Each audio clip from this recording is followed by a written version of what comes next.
Le silence avant la transformation.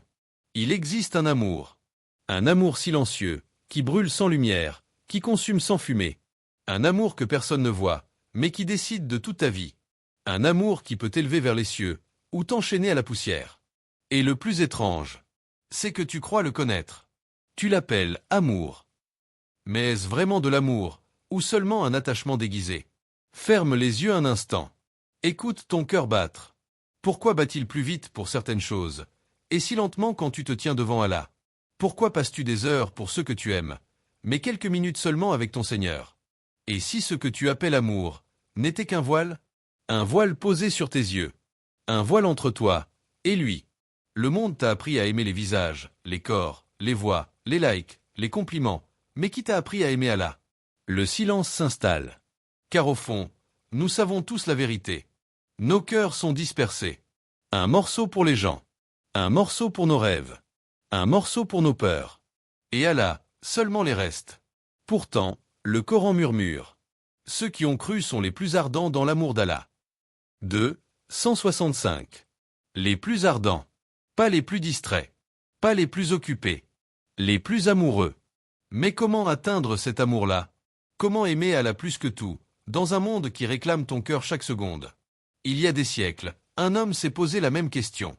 Un homme qui ne cherchait ni richesse, ni pouvoir, ni reconnaissance. Seulement la vérité. Seulement Allah. Son nom traverse encore les cœurs des chercheurs de lumière, Ibn Arabi. On l'appelait le maître de l'amour divin. Il disait, le cœur est un miroir. Et chaque péché, chaque attachement au monde, est une poussière sur ce miroir.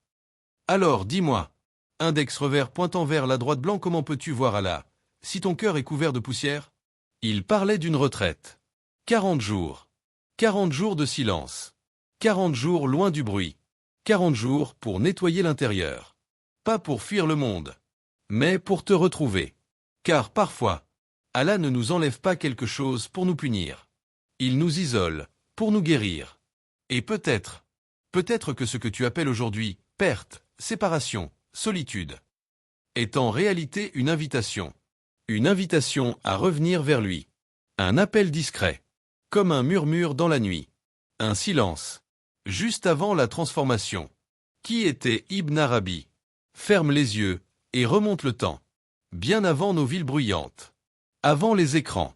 Avant la course permanente. Imagine une terre baignée de lumière, des ruelles étroites, des mosquées blanches, le parfum des manuscrits et le murmure du dhikr au lever du jour. Nous sommes en Andalousie. Une terre de savoir, de poésie, de foi. C'est là qu'est né un enfant destiné à ne jamais ressembler aux autres. Son nom, Ibn Arabi. Mais il n'était pas simplement un savant. Non. Les savants accumulent des livres. Lui, il explorait les profondeurs invisibles. Les autres étudiaient les mots.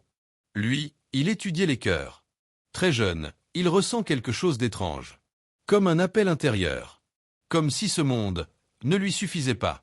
Alors que d'autres cherchaient la richesse, lui cherchait le sens. Alors que d'autres cherchaient la reconnaissance, lui cherchait la proximité d'Allah. Il passait des nuits seul. Pas pour dormir, mais pour écouter. Écouter quoi? Le silence. Car parfois, c'est dans le silence que l'âme parle le plus fort. On raconte qu'un jour, après une longue retraite spirituelle, il comprit une vérité bouleversante. Index revers pointant vers la droite blanc, l'être humain ne souffre pas parce qu'il manque d'amour. Il souffre parce qu'il aime mal. Alors il écrivit ces mots mystérieux. Mon cœur est devenu capable de toutes les formes. Il est prairie pour les gazelles, monastère pour les moines, temple pour les idoles, Kaaba pour le pèlerin. Je suis la religion de l'amour. Certains n'ont pas compris. Ils ont cru qu'il parlait de tolérance philosophique. Mais lui parlait d'autre chose. Il parlait d'un cœur tellement pur, qu'il ne rejetait rien, parce qu'il voyait Allah derrière toute chose. Pour lui, l'amour humain n'était jamais une destination. C'était un pont, un passage, une épreuve déguisée. Quand tu aimes quelqu'un, ce n'est pas la personne que tu dois adorer. C'est celui qui t'a permis d'aimer. Quand tu t'attaches à quelque chose, ce n'est pas la chose qui doit remplir ton cœur. C'est celui qui l'a créé. Mais voici le piège. Beaucoup s'arrêtent au pont. Ils tombent amoureux de la créature, et oublient le créateur. Ils s'attachent au cadeau, et oublient celui qui l'a offert. Et c'est là que commence la souffrance. Le Coran avertit. Parmi les hommes, il en est qui prennent, en dehors d'Allah, des égaux qu'ils aiment comme on aime Allah. 2. 165. Aimer comme on aime Allah. Voilà le danger. Voilà la fracture du cœur. Car tout amour ne rapproche pas d'Allah. Certains amours t'élèvent. D'autres t'enchaînent. Certains te purifient. D'autres te consument lentement. Et Ibn Arabi l'avait compris très tôt. Tous les amours ne sont pas bénédictions. Certains sont des tests. Certains sont des voiles. Certains sont interdits. Pas seulement par la loi, mais par la sagesse invisible qui protège ton âme sans que tu le saches. Alors demande-toi, index revers pointant vers la droite blanc ce que tu aimes aujourd'hui, te rapproche-t-il d'Allah ou t'en éloigne-t-il en silence? L'histoire, l'amour qui détourne. C'était un homme ordinaire. Pas un saint. Pas un savant. Juste quelqu'un comme toi, comme moi. Il priait.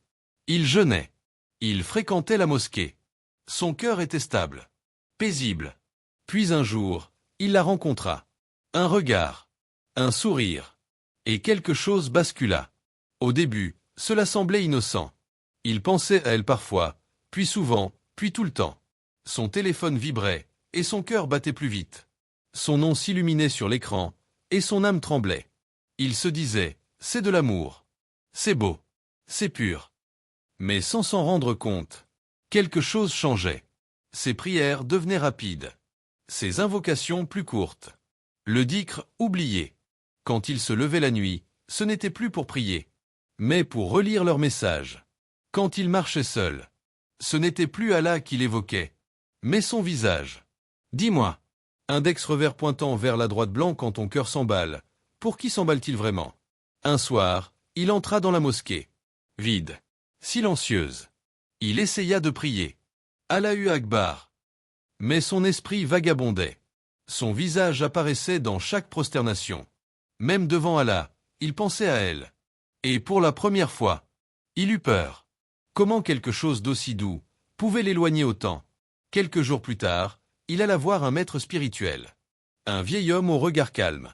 Il lui raconta tout. Sa passion. Son obsession.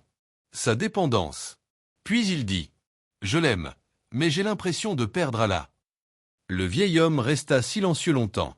Puis il prononça des mots simples. Des mots qui frappèrent plus fort qu'un coup de tonnerre. Si ton amour te fait oublier celui qui t'a créé, alors ce n'est pas un amour. C'est une idole. Une idole. Pas une statue. Pas une pierre. Non. Une idole invisible. Dans le cœur. Plus dangereuse que toutes les statues de l'histoire. Car personne ne la voit. Même pas toi. Le silence tomba. Lourd. Étouffant. Le Coran avertit. Parmi les hommes, il en est qui prennent, en dehors d'Allah, des égaux à lui, en les aimant comme on aime Allah. 2. 165. Comme on aime Allah. Voilà la frontière. Voilà le piège. Quand ton cœur dépend d'une créature plus que du Créateur, ce n'est plus de l'amour. C'est une adoration déguisée. Réfléchis un instant. Si Allah retirait cette personne de ta vie, ton cœur s'effondrerait-il complètement? Si la réponse est oui, alors peut-être que ton cœur s'est accroché trop fort. Peut-être que tu as donné à une créature une place qui n'appartient qu'à lui. Alors pose-toi la question. Vraiment, index revers pointant vers la droite blanc ce que tu aimes aujourd'hui, te rapproche-t-il d'Allah? Ou t'en éloigne-t-il, doucement, sans que tu t'en aperçoives? La formule des 40 jours. 40. Un nombre simple. 2 syllabes. Mais dans la spiritualité, c'est un seuil. Un passage invisible entre deux versions de toi-même. Avant et après. Ibn Arabi parlait souvent des cycles de l'âme. Il disait que le cœur ne change pas en un jour, ni en une nuit, car ce qui s'est construit pendant des années ne disparaît pas en une prière. Nous voulons tous des miracles instantanés. Une larme, et tout serait pardonné. Une invocation, et tout serait guéri. Mais Allah éduque les cœurs lentement, comme la pluie qui creuse la pierre. Alors pourquoi 40 jours? Pourquoi pas 3? Pourquoi pas 7? Parce que 40 transforme. Regarde l'histoire sacrée. Moïse s'isola 40 nuits avant de recevoir la révélation. 40 nuits loin de son peuple. 40 nuits loin du bruit. Et ce n'est qu'après ce vide que la parole descendit. Et réfléchis. Muhammad, paix et salut sur lui. Pourquoi la révélation à 40 ans? Pourquoi pas à 20? Pourquoi pas à 30? Parce qu'à 40, l'âme est prête. Mûre. Brisée par la vie, mais ouverte au ciel. Ce nombre revient encore et encore. Comme un code discret. Comme si Allah murmurait. Index revers pointant vers la droite blanc, donne-moi 40 jours, et je te rendrai ton cœur. Les maîtres de la purification pratiquaient la khalwa. La retraite. Peu de nourriture. Peu de paroles. Beaucoup d'invocations. Ils ne cherchaient pas des visions. Ils cherchaient à casser quelque chose. L'ego. Car ton plus grand ennemi ne vit pas dehors. Il vit en toi. Ton attachement. Ton besoin d'être aimé. Ta dépendance au regard des gens. Tout cela s'accroche au cœur comme des chaînes invisibles. Et le cœur a besoin de temps pour se détacher. 40 jours pour briser une habitude. 40 jours pour purifier un attachement.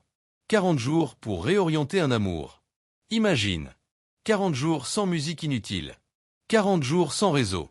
40 jours de prière à l'aube. 40 jours avec le Coran chaque matin. 40 jours à surveiller chaque pensée. Penses-tu que tu ressortirais le même? Non. C'est impossible. Car Allah promet. Quant à ceux qui luttent pour notre cause, nous les guiderons certes sur nos sentiers. 29, 69. Remarque bien. Il ne dit pas « ceux qui souhaitent ». Il dit « ceux qui luttent ». Et c'est là que beaucoup se trompent. La formule des 40 jours n'est pas magique. Ce n'est pas une lumière soudaine. Pas une extase mystique. Pas des rêves extraordinaires. C'est plus dur que ça.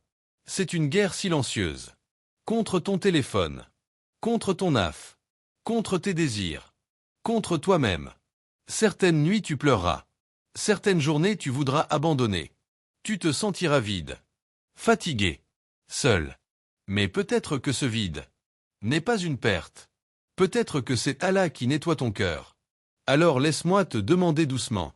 Index revers pointant vers la droite blanc, si 40 jours pouvaient te rendre plus proche d'Allah que toute ta vie passée, aurais-tu le courage de les vivre? L'épreuve de l'amour interdit. Écoute attentivement. Cette partie ne parle pas des autres. Elle parle de toi.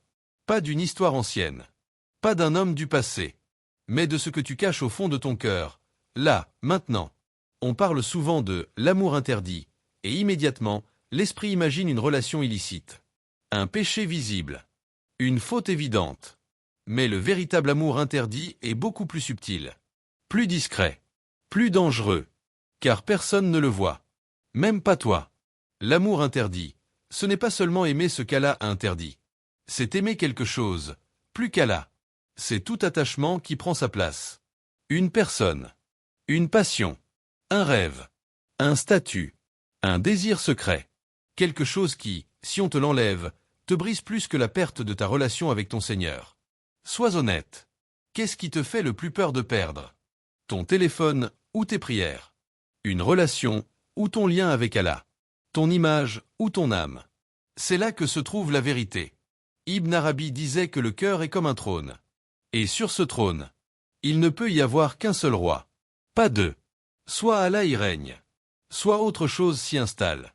Et si autre chose s'y installe, même quelque chose de beau, cela devient une idole.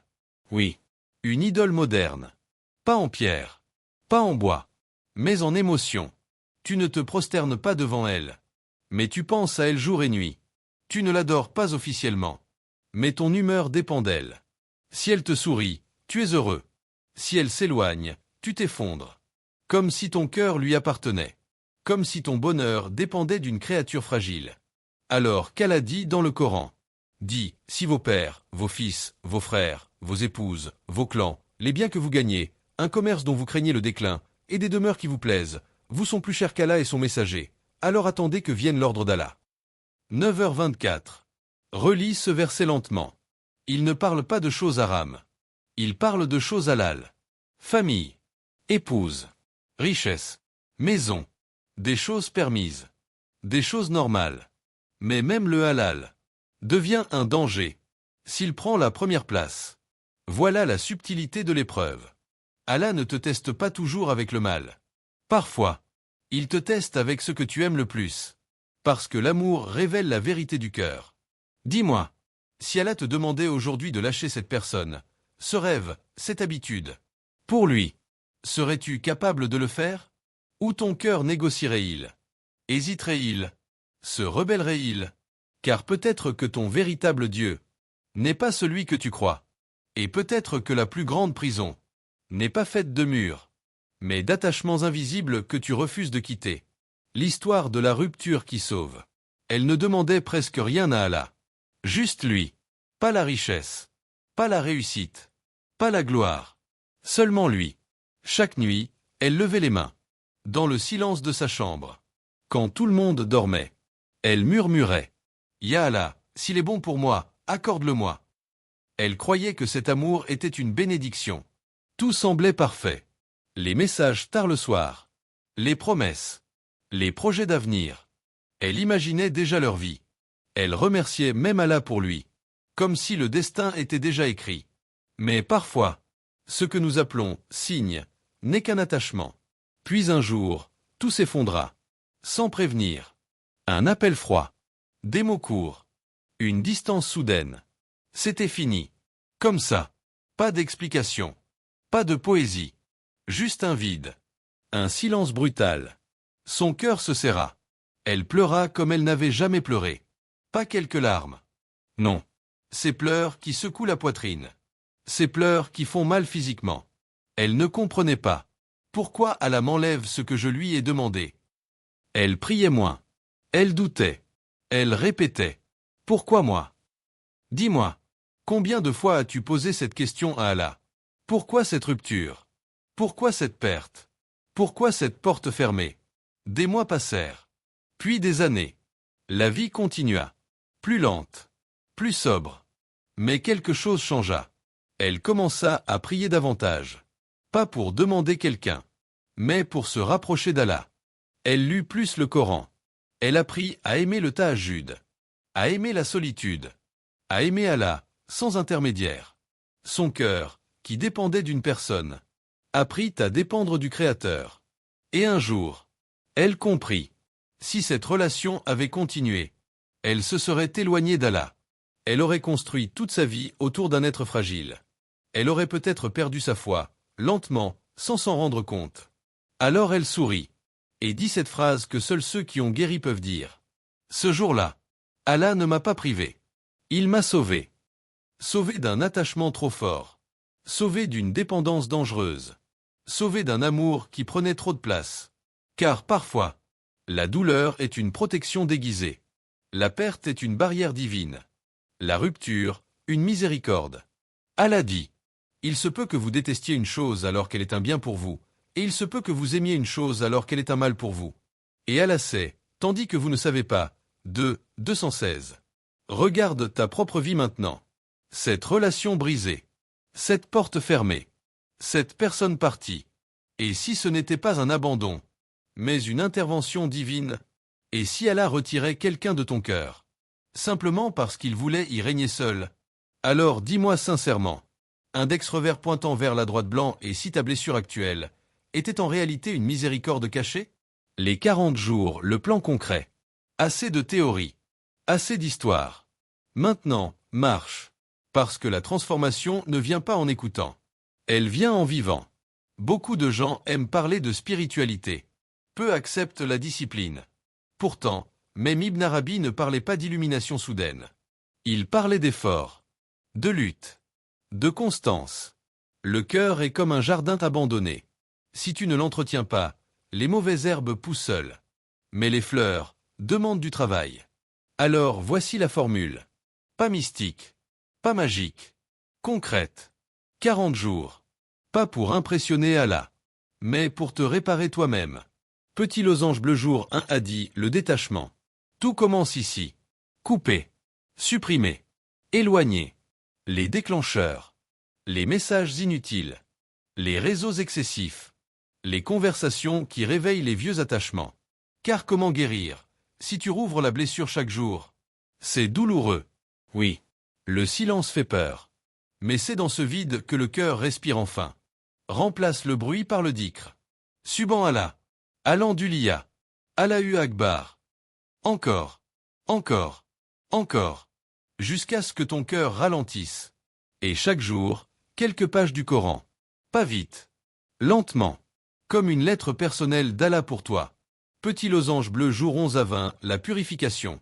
Maintenant que le bruit diminue, les défauts apparaissent. Et ça peut faire mal. Tu découvres ton impatience, tes dépendances, tes faiblesses. C'est normal. C'est le nettoyage. Lève-toi la nuit. Même 2 unités. Même fatigué. Dans l'obscurité, personne ne te voit. Seulement Allah. Demande pardon. Encore. 100 fois. 1000 fois. Car il promet. En vérité, c'est par le rappel d'Allah que les cœurs se tranquillisent. 13h28.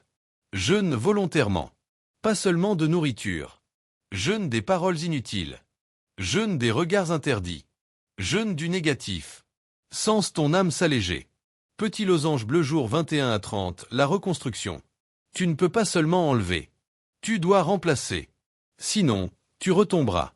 L'attachement vide doit être rempli par un sens plus grand. Trouve une mission. Sers quelqu'un. Aide un pauvre. Soutiens ta famille. Donne sans que personne ne sache. Et étudie la vie du prophète Muhammad, paix et salut sur lui. Regarde comment il aimait. Comment il pardonnait. Comment il vivait simplement. Tu comprendras que le vrai amour élève toujours. Il ne rend jamais dépendant. Petit losange bleu jour 31 à 40, l'élévation. Voici la partie la plus intime. Réduis encore le bruit. Cherche des moments seuls. Sans écran. Sans distraction. Juste toi, et Allah. Assieds-toi. Parle-lui. Pas en arabe parfait. Pas avec des phrases compliquées. Parle comme un enfant parle à sa mère. Sincèrement. Brutalement honnête. Pleure si tu dois pleurer. Puis murmure. Oh Allah, retire de mon cœur tout amour qui ne te plaît pas. Et remplace-le par ton amour. Et peut-être qu'au 40e jour, tu ne verras aucun miracle extérieur. Mais quelque chose de plus grand arrivera. Ton cœur ne dépendra plus des gens. Il dépendra uniquement d'Allah. Et dis-moi, n'est-ce pas la plus grande liberté possible? Question qui transforme. Maintenant, arrête de lire comme une histoire. Lis comme si chaque mot te concernait. Parce que ce moment n'est plus un récit. C'est un miroir. Et le miroir ne ment pas. Depuis le début, tu as entendu des histoires. Des maîtres. Des ruptures. Des retraites. Des 40 jours. Mais tout cela ne sert à rien, si tu ne regardes pas ton propre cœur. Pas celui des autres. Le tien. Celui que personne ne voit. Celui que toi-même tu évites parfois d'examiner. Les anciens disaient que le cœur est un sanctuaire. Un lieu sacré. Pas un marché. Pas un lieu de passage. Un sanctuaire. Et dans un sanctuaire, on ne place qu'une seule chose. Allah. Pas 2 amours dominants. Pas 2 dépendances. Pas de centre. Un seul. Car Allah ne partage pas son trône. Le Coran dit. Allah n'a pas mis à l'homme 2 cœurs dans sa poitrine. 33, 4. Pas 2. Tu ne peux pas aimer Allah au sommet, et autre chose au même niveau. L'un dominera toujours l'autre. Toujours. Alors respire profondément. Et réponds. Pas vite. Pas avec des mots religieux. Réponds honnêtement. Index revers pointant vers la droite blanc qui occupe réellement la première place dans ton cœur. Quand tu te réveilles, à quoi penses-tu en premier? Quand tu es triste, vers qui cours-tu? Quand tu es seul, qui invoques-tu vraiment? Est-ce Allah? Ou quelqu'un d'autre? Index revers pointant vers la droite blanc si tu perdais cette personne demain, ta foi survivrait-elle? Ou s'effondrerait-elle avec elle? Parce que si ta foi dépend d'une créature, alors ce n'est pas de la foi. C'est de la dépendance émotionnelle. Index revers pointant vers la droite blanc, ton amour actuel te rend-il meilleur musulman? Te rapproche-t-il de la prière? Te pousse-t-il vers le halal? T'aide-t-il à te purifier? Ou bien, retarde-t-il tes salas? Remplit-il ton esprit de distraction? Éloigne-t-il ton cœur du dhikr? Si ton amour t'éloigne d'Allah, même légèrement, alors ce n'est pas un cadeau. C'est un test. Même Ibn Arabi rappelait que tout amour qui ne mène pas vers Allah est un voile. Et les voiles sont dangereux, parce qu'ils ne ressemblent pas à des ennemis. Ils ressemblent à des douceurs. Mais ils t'endorment. Ils te distraient. Jusqu'à ce que tu oublies pourquoi tu es sur cette terre. Alors ne fuis pas ces questions. Reste avec elles. Laisse-les te déranger. Te secouer. Te réveiller. Parce que parfois, une seule question sincère vaut plus que 1000 sermons. Le choix. Maintenant, tout s'éclaire devant toi. Tu tiens ton cœur dans tes mains. Il est encore jeune. Fragile. Malléable. Et devant toi se dressent deux chemins. Le premier, celui que le monde connaît bien. Un amour qui consume. Un amour qui distrait. Un attachement qui épuise ton énergie, vide ton esprit et éloigne ton âme. Il brille, il attire, il séduit, mais il ne construit rien de durable. Il te donne des émotions passagères et te vole le souffle d'Allah. Le second, celui des élus. Un amour qui élève. Un attachement qui purifie. Une relation éternelle. Le cœur qui s'élève, chaque jour, par la prière. Le cœur qui brûle doucement de dhikr. Le cœur qui aime sans dépendre, qui vit pour celui qui ne meurt jamais. Le prophète Muhammad a dit: l'homme sera avec ceux qu'il aime. Sahih al-Bukhari, 15h41. Réfléchis. Avec qui veux-tu être, pour l'éternité? Avec des amours fragiles et mortels, ou avec celui dont la miséricorde ne finit jamais? Il y aura des tempêtes, des tentations, des attachements qui te tirent ailleurs. Mais souviens-toi, chaque fois que tu choisis Allah, tu choisis la liberté. Chaque fois que tu le places en premier, ton cœur se purifie. Chaque fois que tu lâches ce qui ne lui appartient pas, tu construis ton âme. Alors aujourd'hui, ici et maintenant, fais ton choix. Index revers pointant vers la droite blanc, veux-tu rester prisonnier des passions éphémères, ou embrasser l'amour qui élève, qui transforme, qui purifie? Choisis celui qui ne meurt jamais. Choisis celui dont l'amour seul peut remplir ton cœur totalement. Car dans ce choix, dans cette décision consciente, réside ta véritable liberté. Et si tu persistes, si tu marches sur ce chemin, tu découvriras une paix que le monde ne pourra jamais t'offrir. Une lumière que rien ni personne ne pourra éteindre. Aime celui qui ne meurt jamais. Et tout le reste prendra sa juste place.